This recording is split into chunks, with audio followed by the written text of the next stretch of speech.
Hello, So You Think You Could Dance fans. I'm Gold Derby Senior Editor Daniel Montgomery here with my fellow Senior Editor Susan Wloszczyna.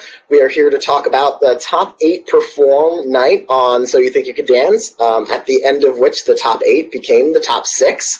So for starters, let's go right into who was eliminated. And last week we had one dancer from 2 different couples get eliminated, and this time we just got rid of one couple altogether. Benjamin Castro and Anna Linstruth were eliminated. They were partnered up, and they both went home, while Ezra Sosa and Madison Jordan, who were also a team, they were in the bottom 2 for the men and for the women, but they were saved by the judges. So, Susan, first of all, what did you think about those eliminations?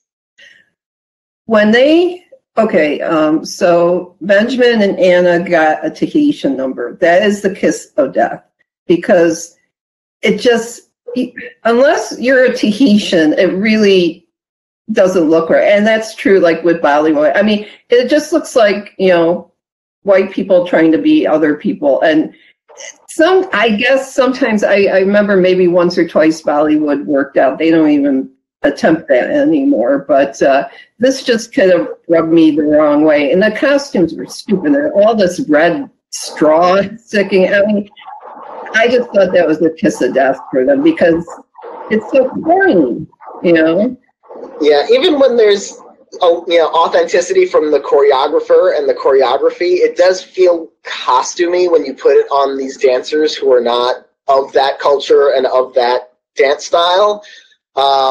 I did think Benjamin did okay with it. I agreed 100% with Nigel when he said that Anna was coming off as a little more showgirly than Polynesian Tahitian dance, because she had this big smile plastered on her face. And she's doing all the moves. I'm like, that's not a comfortable fit. Like, the moves were okay, but it just felt off for me. So I'm not surprised at all that they were eliminated, especially after that.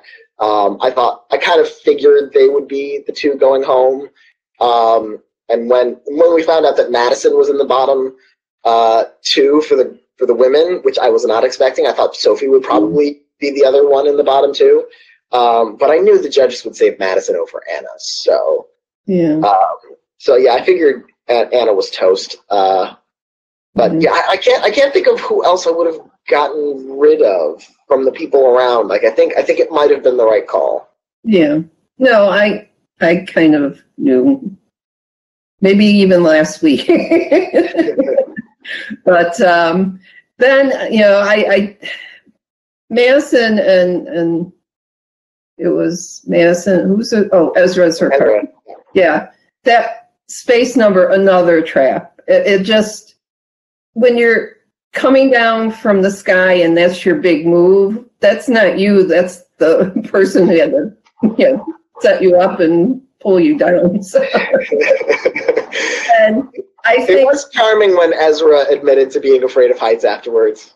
Yeah, that was cute. But and also their costumes, just you want to see a dancer, and it just was awkward to wear those suits, those white suits. Like, I called them the Stay Puft Marshmallow people. Yeah, and it was a little gimmicky with it felt a little bit like the Ice Princess and Prince dance that Gino and Stephanie did in the first live show, where it's just like the concept it feels a little bit forced.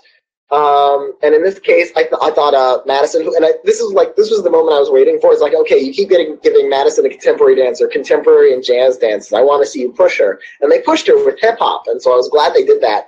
But she had the same problem for me that Anna had in the Tahitian dance, which is that very smiley. It didn't have that feeling of intensity that you want from the hip hop routine. Like, she had the moves down, but I didn't feel like the attitude was quite right for it. It felt a little too giddy, smiley, grinning kind of thing, and she didn't.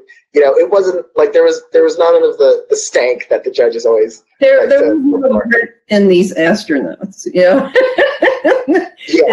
it didn't work, but they made up for it later, I think. Yeah, they made up for it with the Argentine tango, and that's one of my favorite styles of dance. Not just on So You Think You Could Dance, but Dancing with the Stars. Whenever someone, a really promising duo on Dancing with the Stars, has an Argentine tango, I'm really excited because it's usually, if you can nail it, it's really passionate, it's really theatrical, it's really sexy usually.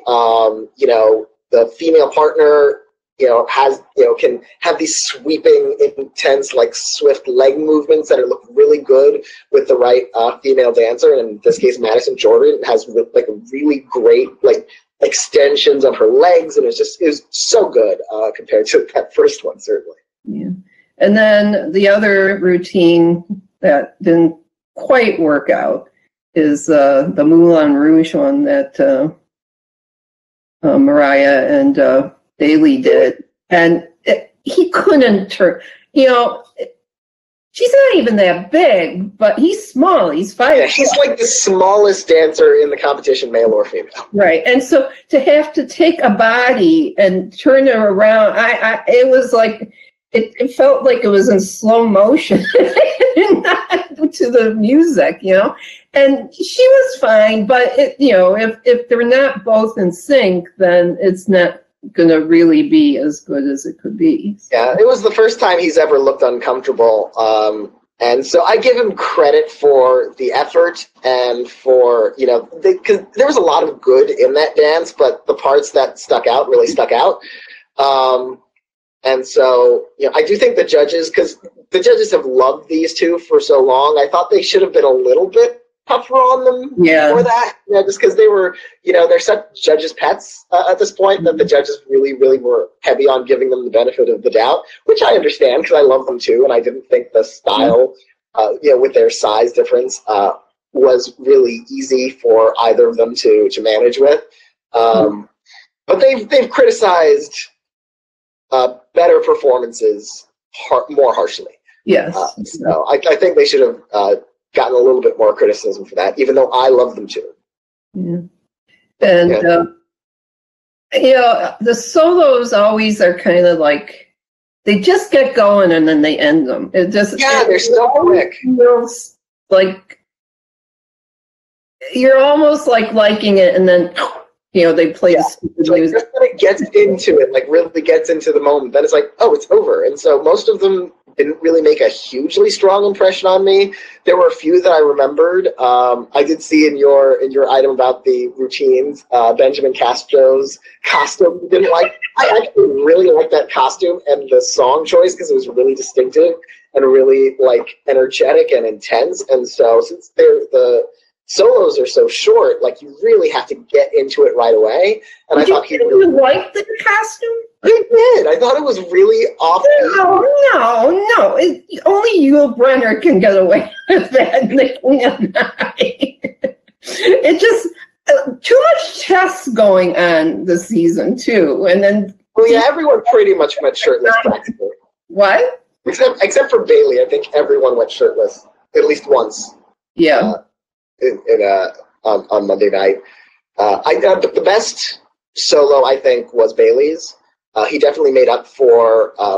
He did. He was like spinning like crazy. Because it was like him doing his specialty, and not only that, but he has such a small amount of time. Like he jam-packed that routine. It wasn't just like 20 seconds of just kind of posing and then 20 seconds of actual dance. It was wall to wall, and it was so fast, and there was so much technique, and it was so precise. It was just like I could imagine that kind of routine being competitive on World of Dance, where you've got like production numbers you're going up against. So I love Bailey's performance there. I think Gino is a dark horse, but his partners kind of bring him down. Well, actually, honestly, I think Stephanie was a lot more memorable than Sophie. I think Sophie's a really good dancer, but she's never really stood out to me in a big way. And I wasn't quite sure what the judges were seeing when they're like, oh, you're the new couple to beat. It's like, well, they're good together, and they're both contemporary dancers, so it helps them relate to each other. But I didn't think the chemistry was that far off the charts. Like, they were good, but What's interesting is that, this week's show, the way things lined up, we had 2 couples where everybody was safe, then a couple where both were in jeopardy, and then a couple where both were eliminated.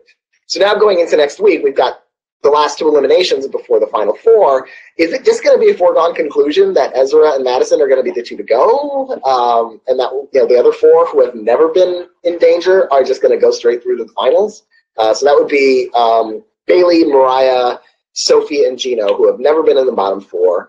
Do you think they're sort of the ones to go on to win it all? I mean, do I want them to? Do you think they will? Well, Mariah and Bailey, I would think yes. Yeah, me too. But Gino and Sophie, maybe not, and I think it would be her fault because I'm just saying. Well, the judges seem to think they had the best chemistry in the world. And I thought I think Gino's a lock, almost a lock unless he screws up, but the votes are already in for what they did last night. So what he does next week isn't really going to be that, going to be really a factor. So I think Gino is going to be pretty safe. I feel very confident that Bailey, Mariah, and Gino will make the final 4. It's just a matter of who gets that last slot. And on paper, I guess it would be Sophie because she's never been in danger, even when she's had issues with Eddie, and having to get a new partner this week, and so she's had that challenge. But she's never been in the bottom 4. But I would have thought before this week's show that Madison would get that 4th spot. But now I'm not so sure. Well, I just wonder if being a ballroom dancer is ever, not that you do ballroom, but, I don't know, because mostly contemporary dancers have been the winners. Mm-hmm. So, and they're, I guess, maybe more versatile just because their standards are very flexible of what they can do, because you probably put every part of dancing, maybe not tap, but, everything else, ballet, whatever, jazz, funk, but, you just combine whatever in a routine because it's not that defined. So. Yeah, and it's interesting, this season there were 5 contemporary dancers who went into the top 10 into the live shows, and only one of them has been eliminated, and that was Benjamin. So now in the top 6, we've got 4 contemporary dancers, 1 ballroom dancer, Ezra, who's probably toast next week, and then 1 b-boy, Bailey Munoz, who's probably going to the finals. So it's just going to be wall-to-wall contemporary. It'd be interesting to see if then the 1 b-boy manages to win the season. Because I still have Bailey at the top of my predictions, but just barely. I think Mariah, and Gino, it could go in any number of ways at this point. Who do you think is at the moment, would you say, is the front runner to win? Our voters on Gold Derby say Mariah, right? Yeah, going into the last night's show, I don't know what this week's voters are saying yet. But this week made me doubt Jordan a bit. Not that she can't do Argentine tango, and that's great, but she couldn't figure out how to do that stupid spaceman thing. So, which I blame the choreographer and whoever put them in those outfits and made them dangle for a while. It just was silly.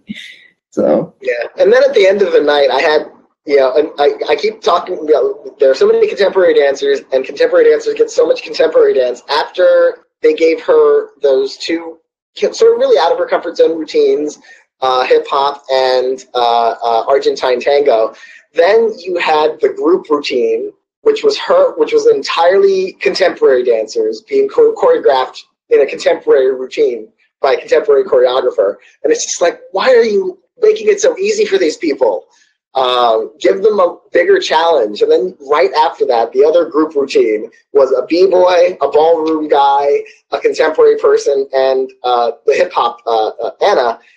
doing African jazz. And it's like, okay, that one really pushed them. But the other one was contemporary dancers doing contemporary. And this one you had like 5 different styles, and they're doing African jazz, a dance style none of them are specialists in. And I thought that was actually the better of the group routines, personally. Yeah. Was that when they took the hoodies off? The hoodies, I think, was the contemporary one with with "It's a Bad Guy" by Billie Eilish, which I love. I love that song. Yeah, but I think I forgot what the African dance looked like. Again, it's like they're not necessarily African, so it's like. But it felt more natural than I think the Tahitian number felt on Benjamin and Anna. I thought the group African jazz number, probably because there were 4 of them, so it felt like more of a group unit thing, and you're looking at them less as individuals in that case, so it feels a little less jarring to see the people who are doing this particular number. Yeah, I guess. But I don't think Travis Walden do anything this week. No, not this week, I don't think. Too bad. Yeah, I suspect we'll see him again for the season. I know. And what was it? I like the rooftop number. That was good because we've never seen that before, and they made it work. And their smallness helped because if they were really tall, big dancers, they would fall off. They would have stomped over the roof just because in the past they used like slamming doors or. Benches and tables, mattresses. And so this was something new and I liked it. And they did fine. I mean, they did a really good job with that. So that was one of my favorite routines too. Yeah, I thought that was one of the better of the night. I would say that there's nothing from this week's show that blew me away as much as the best from the previous 2 weeks. Okay. It really felt like all decent to good routines with a couple that were like, maybe not.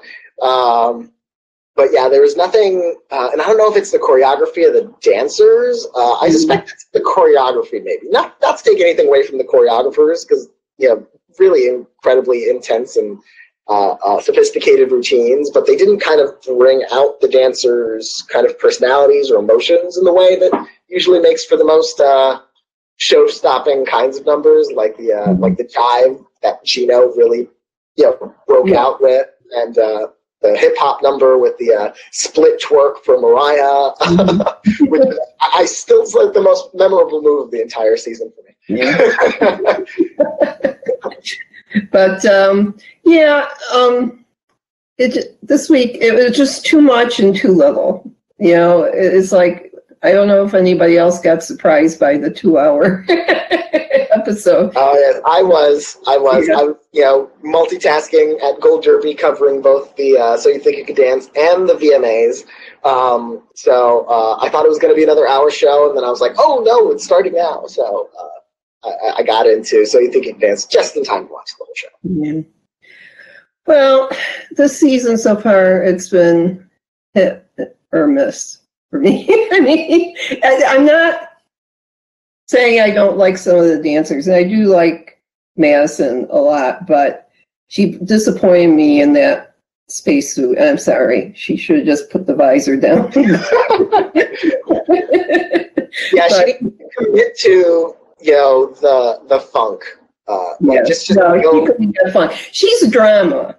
She's emotional, and she's not hip and not. She's emotional or kind of flirty. Like leave your hand. You can leave your hand on song. She was perfect. So yeah, we all have our limitations, don't we? We can't all be Meryl Streep in terms of being able to be fit perfectly in every single kind of role. That's true. What did you think about, I remember talking when the judges were judging one of Gino's dances, Nigel made a point of going into, did you take ballet? And then they went into the whole controversy with Lara Spencer on Good Morning America, making fun of whichever prince, I can't remember which child. Okay. All I know is during college, I had a poster of Mikhail Baryshnikov above my bed. And my one girlfriend visited me, and she goes, why do you have a ballet dancer above your bed? And then she saw him in the Turning Point or something, and she goes, I get it now. So, Laura Spencer, fight me. Ballet is hard. Yeah. I was a little surprised that, Nigel just sort of brought it up. It sort of felt like it came out, like he was just sort of inserting it to Gino's critique. To that Mooney choreographer. Okay, yeah. Coming out. And so I think he felt that was enough of a tie-in to say that. And no, sissies don't do ballet. You know what happens to their feet?